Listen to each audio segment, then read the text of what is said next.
Imagine walking into a bank to finalize a $2 billion partnership deal, dressed in your finest, carrying credentials that could shake the entire financial district only to have your ID thrown on the floor like trash by someone who judged you by your skin. Now imagine what happens when they realize who you really are. This story will leave you speechless, angry, and inspired all at once.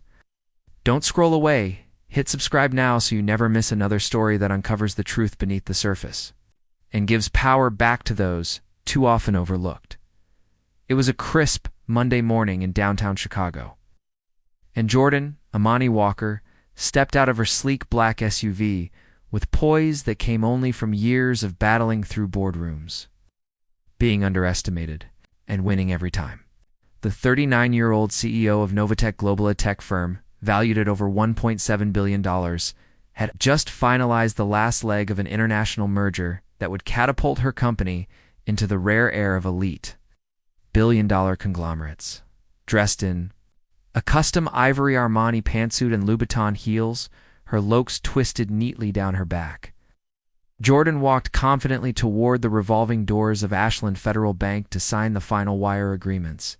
But as she entered the lobby, her presence did not create the respect it should have commanded. Instead, she was met with sideways glances, shallow smiles, and the type of customer service reserved for someone society had already decided was less than. Behind the marble counter stood a young teller, mid-20s, name tag reading Stephanie H. She gave a tight, dismissive smile, her eyes immediately scanning Jordan from head to toe with that barely veiled contempt that said, "You don't belong here." Jordan kept her cool, walked to the window, and pulled out her ID and credentials folder, a leather-bound case embossed with the Novatech Global crest in gold. "Good morning. I have a high-value authorization and a scheduled appointment with Mr. Keegan Donovan," she said with calm authority. Stephanie, without saying a word, snatched the ID from Jordan's manicured hands, glanced at it quickly, then scoffed. "Yeah, right," she muttered just loud enough.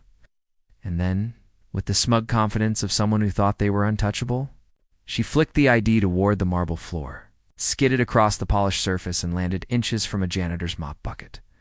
For a moment, time froze, heads turned. Jordan's breath hitched, but only for a second. She slowly bent, picked up the ID, and placed it back in her case. Her voice was cold steel. "Could you please inform Mr. Donovan that Jordan Walker has arrived?" Stephanie blinked, still unaware. "We don't take walk-ins, miss. Please, take a seat or come back later." Then she turned away. While Stephanie strutted around behind the counter with her fake acrylics clacking on the keyboard, Jordan calmly reached for her phone and made a call. "Darren, it's me. Could you please alert Keegan that I'm being delayed in the lobby?" Darren Mathis, her legal counsel and CFO, was already on the 14th floor prepping the documents. He didn't respond with words. He just sighed in frustration. Within 5 minutes, Keegan Donovan himself, the tall, meticulously dressed, white-haired president of Ashland Federal, was coming down the elevator in a panic. Stephanie still hadn't realized her mistake. She turned, smacking her gum as Keegan approached, and said, "Sir, there's someone here claiming she has an appointment." "I tried to tell her we don't." She was cut off mid-sentence. Keegan said sharply, "I'm going to need you to apologize." Immediately, Stephanie blinked. "What? Why?" "Because that is Jordan Amani Walker, the CEO of the company we've spent 10 months trying to secure a partnership with, and if she walks out those doors, so does our future."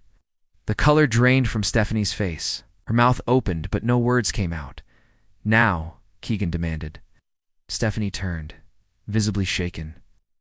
I'm so sorry, Ms. Walker. I didn't realize." Jordan raised her hand to silence her. "You realized exactly what you thought you needed to," she said. "That's the problem." Keegan tried to usher her toward the elevators, murmuring apologies, but Jordan stopped, cold. "Actually," she said, "I think we're done here." The silence that followed hit the lobby like a hurricane. "Excuse me?" Keegan asked. "The deal?" she said. "It's over." Then she turned and walked out, leaving $1 billion partnership in the dust and a room full of red faces behind. Outside, Darren met her by the car, stunned. "We still have contracts to finalize. We're literally hours away from completion." Jordan looked him dead in the eyes. Wow. And now we're free to find a partner who respects more than just money. Asterisk, asterisk, the headlines came fast. Black CEO walks away from $2 billion merger over discrimination. Incident.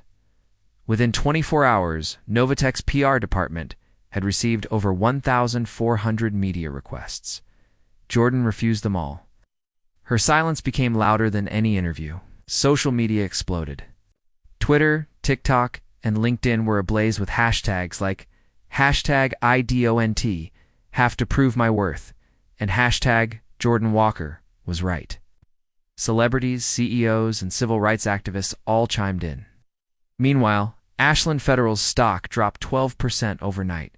Keegan tried to do damage control, offering a formal apology, firing Stephanie, even suggesting a public reconciliation meeting, but Jordan declined. "This isn't about revenge," she said in a rare staff Zoom meeting. "It's about dignity and knowing when to walk away from tables where you're only tolerated, not respected." But the fallout didn't stop at Ashland. Major investors began pulling out of deals with banks and firms that lacked diversity training and equity protocols. Other banks began issuing internal memos, urging staff to review unconscious bias procedures. National Association of Black executives named Jordan Walker Businesswoman of the Year, not just for her innovation, but for her unapologetic stance on integrity. Meanwhile, Novatech began entertaining offers from international institutions who were eager to earn the respect Ashland squandered. A Singaporean firm proposed a deal that would triple the value of the previous merger on Jordan's terms. With her at the head of the table, 3 months later, Jordan stood at the helm of a new joint venture called NovaCrest International, now valued at $4.1 billion. A young black woman in New York, recently promoted to a management role at her own bank, told her staff in a meeting, "I want to lead like Jordan Walker. It's not loud, not bitter, just powerful and principled." Stephanie? She quietly deleted her LinkedIn account. Her name became a cautionary tale in corporate training slides about microaggressions and the cost of dismissing people based on appearances. Keegan retired early, under pressure from the board. Meanwhile, Jordan's silence had inspired an entire movement. She never tweeted about the incident, never gave an interview. She simply continued to rise. In a private email to her staff, she wrote, "You don't always have to scream to be heard. Sometimes the most powerful thing you can do, ... is walk away. Because when you know your worth, silence speaks volumes."